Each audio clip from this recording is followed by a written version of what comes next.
Make it fun. Kids will learn fundamental movement skills when they're active, and throughout their childhood, if they participate in a variety of activities, they're likely to be active for life. Everybody can do it.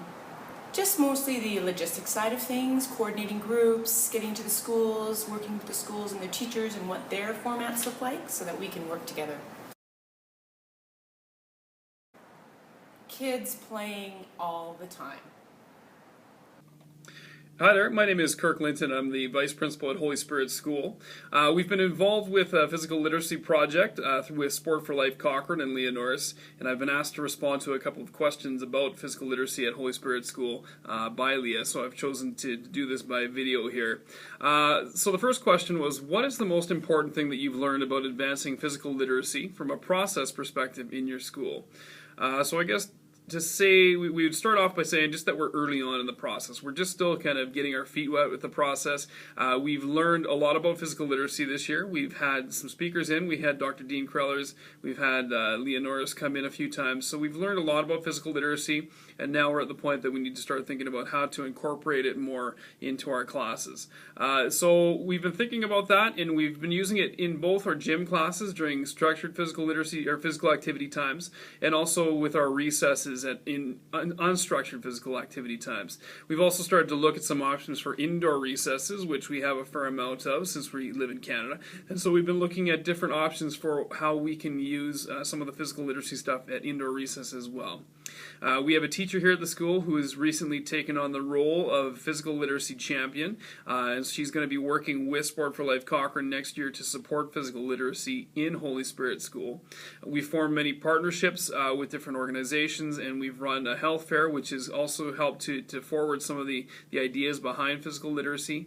We've brought PD in throughout the year to give teachers a sense of what literacy looks like and how to assess it in their classes.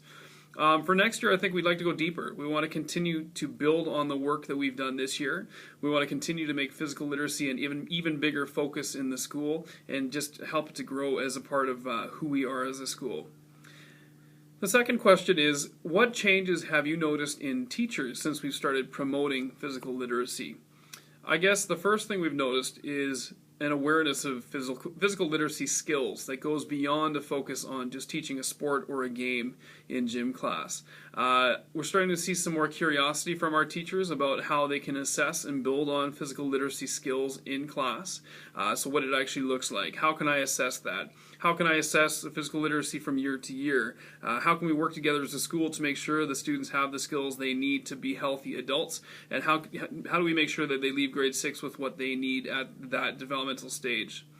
We're seeing a greater awareness of how we can use unstructured times to build skills, like we said, using things like recesses, indoor recesses, using daily physical activity times, that sort of thing. It's also brought an awareness to the importance of play for our students beyond athletics and sports. Cochrane tends to be a community that is very physically active. It has lots of organized sports, but we don't always see kids out playing a lot. So we've been trying to bring those skills to the students this year through physical literacy. This also fits really well with the new focus of Alberta education. Inspiring education has been put forward as sort of the new direction for education in Alberta, and a lot of that has to do with competencies and in the new curriculum that's being developed. So what we're seeing is that the physical literacy skills are really fitting well with that new curriculum and are really an important part of what we do in education. So we're looking forward to working further with physical literacy. We've started our way down the road. We've dipped more than our toe, maybe our foot into the water, and now we're ready to keep going with it next year. Thanks very much. Hi, my name is Angela Christ, and I'm the Play Cochrane assistant for Tracy Smith at the town of Cochrane for the upcoming initiative called Play Cochrane.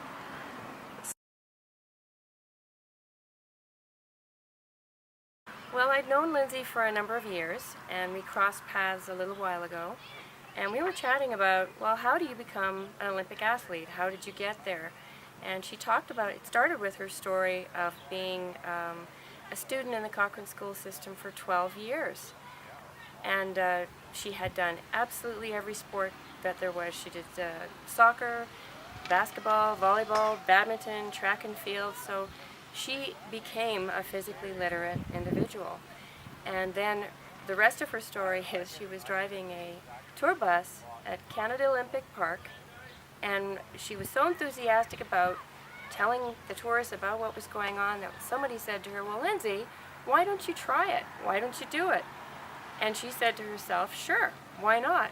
And that's what started it. And to be honest, I don't think if she hadn't been a physically literate person and had tried a variety of sports and was a physically confident human being, I don't think she would have ended up where she was. So it's a very important foundation for a healthy lifestyle. And I think being physically literate means that anything is possible for you. And she is an example of that. She's also an incredibly nice, generous person. So when I asked her to be our play ambassador, she was kind enough to say yes. Well, I've learned that it's obviously a very big requirement. I started instructing badminton a few years ago for the town of Cochrane, and I couldn't figure out what was wrong, why kids weren't getting a simple thing like swinging a badminton racket. So I got the idea of getting some balls and let's just throw a ball back and forth. And I discovered that most of them could not throw a ball. Their skill acquisition was at a very, very rudimentary level, and they were very frustrated. So that was the moment when I started asking questions, and I started seeking out people who knew more than I did. All right, I'm Julie Legg. I'm on the board of Sport for Life Cochrane.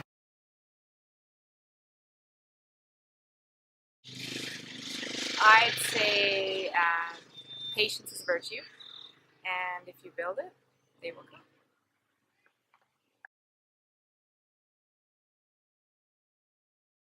There's soccer organization went away from competitive developmental stream at a younger age and brought in more skills and more general physical literacy type training for the little wee ones.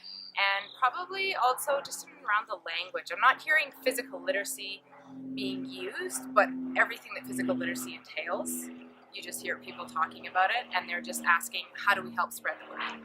Because this is really great stuff, and everybody needs to hear it. Hi, my name is Karen Bebo, and I'm a board member of Sports for Life Cochrane. One of the challenges and difficulties we've had is just reaching out to the sports groups, the parents, and the general community about raising awareness about Sports for Life, and we thought it would be a lot easier than it was. It's been a bit of a challenge. My personal involvement in Sports for Life has really increased my awareness of what Sports for Life is. I didn't have any idea about physical literacy. Even from a pediatric nursing background in child development, we didn't have any education on physical literacy. So I think it's becoming very important. It's definitely increased my awareness so that now I can increase others. I'm Lori Goddard, and I'm a board member with Sport for Life Cochrane. I think the most important thing that I've seen is the importance of networking and having personal interaction with the people that we're trying to engage with. Just mass media or emails or those types of things don't seem to be as effective as that personal involvement. I've noticed that a lot more people are talking about physical literacy and the need for focus on that within their sports programs, as well as the need for multi-sport athletes, the development of the athlete as a whole, as opposed to sport-specific athletes, and just trying to keep fun and engaged athletes in the process. So I've noticed people we haven't actually achieved that yet, but we're talking about it a lot more, and certainly a lot more people seem to be trying to bring that into their programs. I'm Ashley Fox, a Sport for Life Cochrane board member at large, and a BFit for Life Center physical literacy coordinator at the University of Calgary. One assumption that was challenged for me recently this year as Play Cochrane and the movement of physical literacy in Cochrane has been expanding was that once people attended a workshop, came to a seminar, maybe engaged with a coach or leader in town, that they would start making changes right away.